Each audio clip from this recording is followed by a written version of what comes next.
I am Tim, and this is Selfless Awakening. This is day 24 of my 30 Days of Awakening series, where I'm waking up in the morning, meditating, getting present, and asking for intuitive guidance on what to talk about.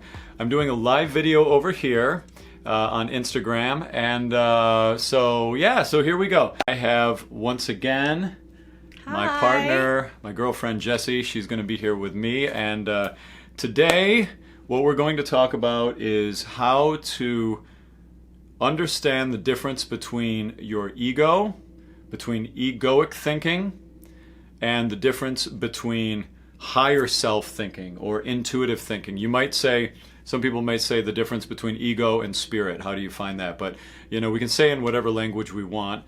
There's definitely inside of us an intuitive guidance.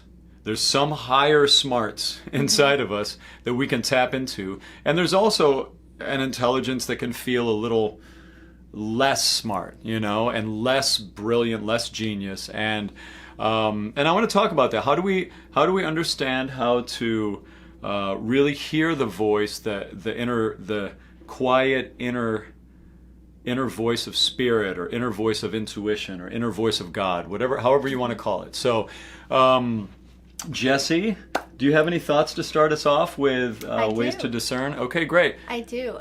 So I'm a student of A Course in Miracles, which is a curriculum for retraining your mind.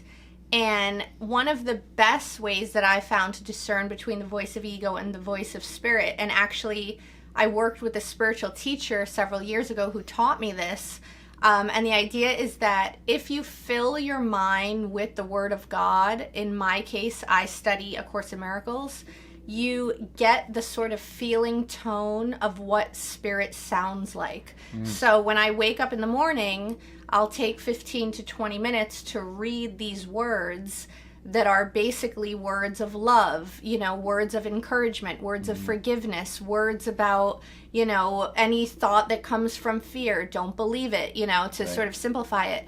And so once I feel what spirit sounds like, when I have a thought that pops up, and that thought is a judgment of someone, or that thought says, no, you know, you'll never be able to do that project. I've already looked at the voice of God, and I've listened to it. I've sort of put that curriculum in my brain in the morning, and then for me it's easier to differentiate. When I hear my thoughts pop up, I'm like, oh, these thoughts do not sound like what I read in the morning. But then when I have a thought that says, no, forgive that person. No, be generous. No, go do this thing that you don't want to do, but you know is like the thing that's going to make your mom feel good. Like those thoughts, I'm like, okay, those resonate. So I really do believe that, you know, taking in spiritual material and just knowing what the voice of spirit sounds like can help you figure out, is your thought from spirit or is it from ego? Because that's a good idea. Yeah, it's it can become hard sometimes to know when you're getting intuitive guidance or when you're just coming up with something from your ego. And that's a great idea to talk about, to read spiritual materials, read mindful materials, read materials where someone is enlightened and they're speaking from a very tuned in place. And by doing that, you really get to access what it feels like to be in the stream of higher self thinking. And that's the thing I want to talk about too, is like the more that you practice tapping into the highest self, the highest, you know, the deepest part of yourself, the deepest non-physical part of yourself, what happens is there is definitely a difference in the voice in the head.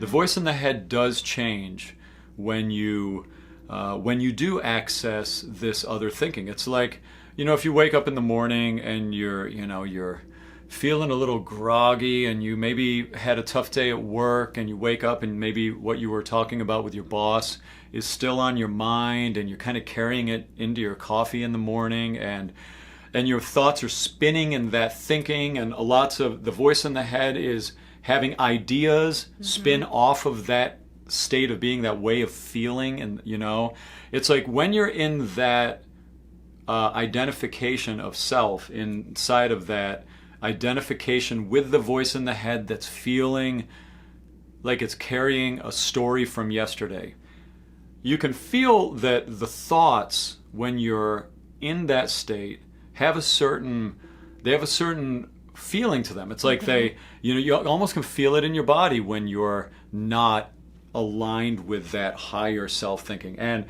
And also you can, if you start really tapping into the way you feel when you're thinking, you can really start discerning, because a lot of it has to do with feeling. It has to do with tapping into, when you have a thought, how does it make you feel? When you have a thought, does it make you feel like you're constricting and contracting on your body, or expanding? And when you're in that high vibrating state of thinking, when you are feeling good, when you've meditated, you've done your breath meditation, or you've gone for a run, or you've just had a great conversation with friends, it puts you into a mindset, into a state of thinking where it's like new ideas come in. When you're excited and happy and joyful, and you just feel good, you can literally feel the voice in the head taps into some other thinking, right? Yeah. I definitely agree with that. And I also think I would even say, to even take it a step further, that when you don't feel good, so if you have a thought that is causing you anxiety,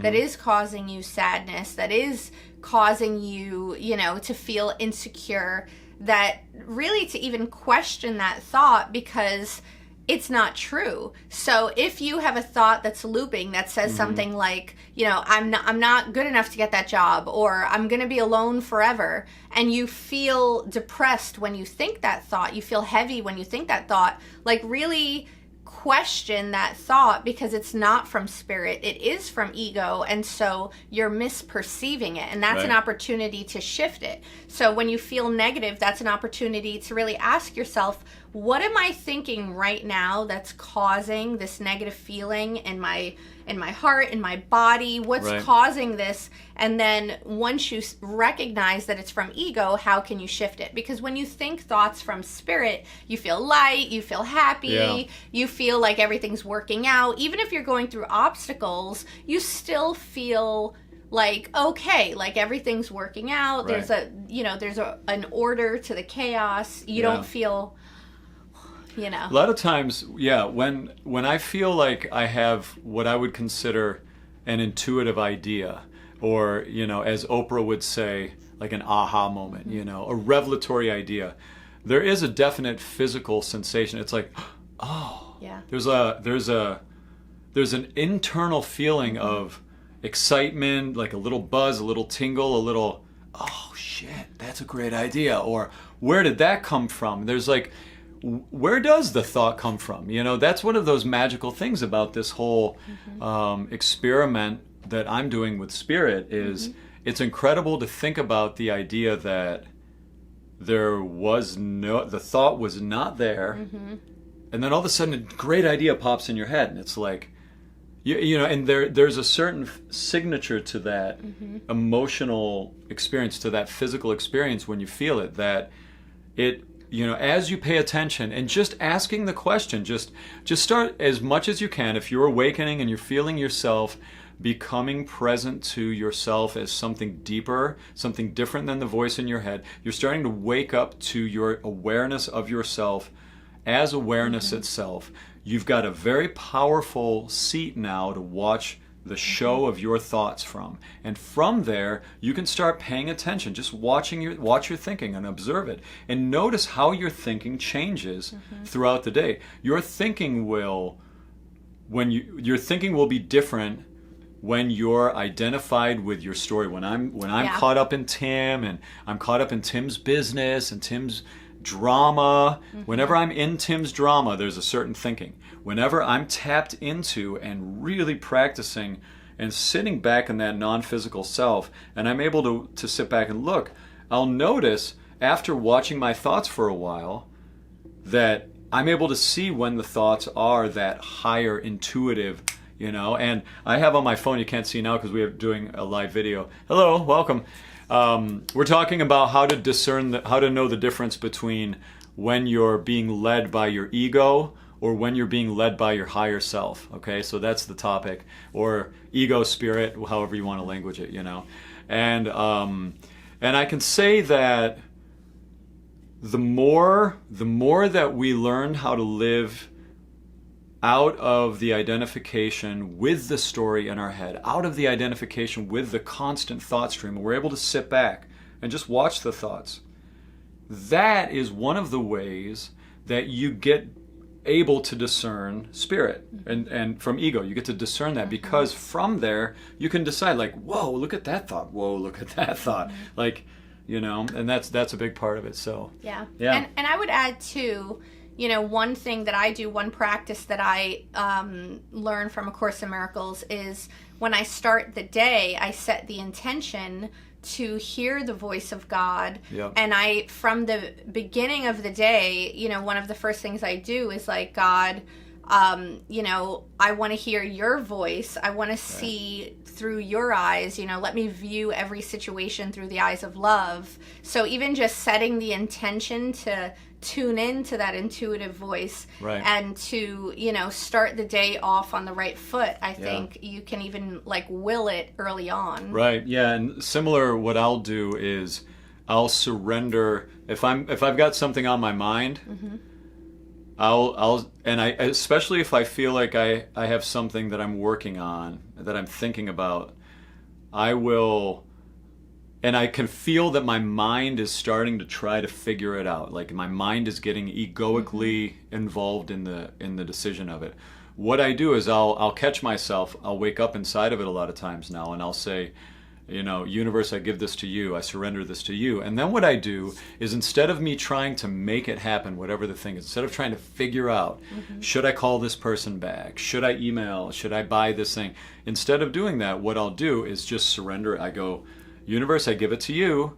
And then I allow my focus to shift, and I just allow the answer to come. And it's a real fun way to experiment with discovering intuitive guidance as a symbol in the world. It's like you open up and you're just like, universe, I give it to you to show me what the next right step here is. And then it may not be that hour, or it may not be even that day. It's usually not that hour. Yeah, and then all of a sudden it's usually later. Yeah, or the next day or the next morning, and all of a sudden it'll hit you. Oh, I know what to do. Yeah. And it's like, and it'll feel like that. It'll feel like, like it'll feel light. Usually what I like to think of intuitive guidance or my higher self guidance is, if it does feel revelatory, it feels light, it feels it feels a little silly, like it feels surprising how smart it is. Yeah. It feels surprising how much you didn't think of it, and you don't know. A lot of times it's something completely different than you ever considered as a solution.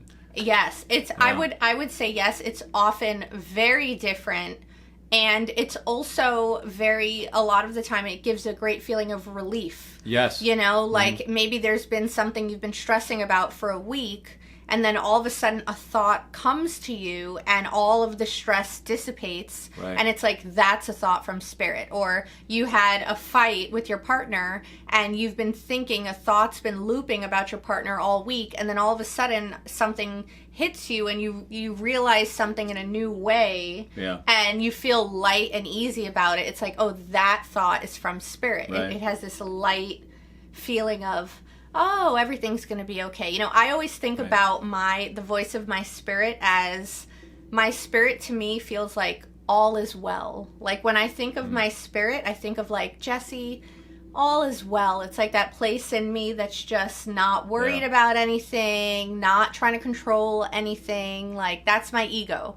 My spirit is always like, all is well. Like that's the best way I can describe it. Like all is, don't even, small potatoes. Yeah, there's all a lightness. Like when you tap into yeah. whatever your higher self is, that internal self, there's such a peacefulness to whatever was bothering you, and there's something about that peacefulness coming to a place of being okay with whatever is eating at you, that helps you find higher intelligence intuitive ideas. Like intuitive ideas will come into your mind. They're much smarter when you're able to kind of just step back and just look at it very peacefully, you know. And also I have to say one thing too about this is like, sometimes it isn't super clear. Like sometimes you're looking for some higher clarity on a topic, and it doesn't feel like that revelatory idea. Like you don't feel that Oprah aha moment. And in those situations, what I typically do is and let's say that it's a time sensitive thing. You've got to make a decision, you know, you got to commit to the rental of the space, or you have to, you know, whatever the thing is has a deadline. In those situations, what I'll do is I'll get quiet and I'll just sit down and I'll kind of ask what's the next right step and just kind of wait. And then you do the best you can. Like sometimes it's just about making the choice. That's the best choice you can. What feels like, let's say, the most loving choice, the most high vibrating choice, the choice that feels like the best next right thing to do, as best as you can discern from the choices that have presented themselves to you, and you do the best you can. You know, the thing of it is the mind can get very caught up on this idea that we're, you know, we've got, like, we can make a mistake. You've got to make the right choice, and if you don't make the right choice, it's going to be a mistake, and you don't want to make a mistake. But the reality is, in my experience, there really aren't mistakes. Every choice we make, I do believe sometimes there are choices that very clearly feel like life's telling us to make this choice, and then we make this choice and it feels like, well, I made a mistake. Well, even in those cases, I don't think of that as a mistake, because the truth is you actually needed to make the choice that wasn't the highest self choice because you had something to learn. You needed to create contrast to teach yourself the difference between higher self thinking and egoic self thinking, you know? And so it's really important to do the best you can and be okay with it. You know, you're going to make mistakes. You're going to make choices out of ego, out of your egoic drives, like drives for money or drives for, fame, or like things that are ego supporting. Like, and it can be very clever sometimes. You can think, no, I really do want to get this job. I think I could love this job, but really in the back of your mind, it's like your mind's thinking about the money, like, and you don't love the job, but you can sort of, your ego can get very clever to convince you that a decision is the higher self decision, when really it's still fueled by the things that fuel decisions from ego. And ego has it's like money, sex, and power are like the big motivating fear. Those are the big motivators of ego. So, you know, that's also another way that you can really help to discern between, is this an intuitive higher self idea, or is this an ego idea? Because is it driven by fear? Which choice in the choice you're trying to make right now is driven by fear? Which one is driven by levity, by lightness, by love, by playfulness of the universe, you know? And these are some ways you can also learn to contrast. And the more that we follow what feels like the opposite of fear, the more that we follow the opposite of that, the more likely we're on the path of intuitive higher self. Yeah. If you know what I mean? Yeah. I feel, you know, Michael Singer, who wrote The Untethered Soul, he says, you know, am I closed right now or am I open? Beautiful. So another way of looking at it is, am I resisting the moment or am I allowing it? And when thoughts come to you that are from a place of resistance, like you wish the situation were different, that's from ego. When it comes from an open place where you're allowing the situation, meaning you're accepting it, you're not in judgment of it, those are from love, right? So it doesn't mean that the situation changes, it means that your thoughts about the situation changes. So you could be in a crummy situation, but if you're coming from spirit, your thinking can still be aligned. You know, your thinking might be, I'm learning something here, or I'm serving the people here, or, you know, this is a stepping stone because I'm evolving, you know. So you have much higher vibrating thoughts because you're open, you're an allowance, you're not kind of resisting something. Right. I love that. I think that's a beautiful way. You're open or you're closed. And that's really a physical feeling too. Like when you feel open and you're tapped into intuitive guidance, like it does feel expansive. Yeah. It does feel open. Feels and when you open. are in ego, it feels like you're Shut down. It literally in your body feels kind of like a constriction. It feels Yeah. like I need to protect. Yes. And I was talking about this with you the other day. I feel like if I'm in my egoic identification, I started to notice that I notice my lips get tight. Like I'll do this. Oh, I'll yeah. go.